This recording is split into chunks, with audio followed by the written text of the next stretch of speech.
চোখ ধাঁধানো নীল জলরাশি আর সাদা বালুর সৈকত। বলছি নীল নদের দেশ মালদ্বীপের কথা।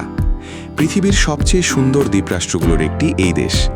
আপনি যদি হানিমুন বা রিল্যাক্সেশনের জন্য কোনো জায়গা খোঁজেন, তবে মালদ্বীপের চেয়ে সেরা আর কিছু হতে পারে না। আপনার যাত্রা শুরু হবে রাজধানী মালে দিয়ে। এটি বিশ্বের অন্যতম জনবহুল শহর হলেও এর একটা নিজস্ব সৌন্দর্য আছে। এখানকার ওল্ড ফ্রাইডে মস্ক এবং লোকাল মার্কেটগুলো ঘুরে দেখলে মালদ্বীপের সংস্কৃতি সম্পর্কে দারুণ ধারণা পাবেন। বাজেট ট্রাভেলারদের জন্য স্বর্গ হল মাফুসি আইল্যান্ড। এখানে আপনি খুব কম খরচে থাকার পাশাপাশি স্কুবা ড্রাইভিং, স্নরকেলিং এবং ডলফিন ওয়াচিংয়ের মতো রোমাঞ্চকর সব অভিজ্ঞতা নিতে পারবেন। এখানকার ওয়াটার স্পোর্টস আপনার ভ্রমণে ভিন্ন মাত্রা যোগ করবে। একটু বিলাসিতা চাইলে আপনাকে যেতে হবে প্রাইভেট রিসর্ট আইল্যান্ডগুলোতে।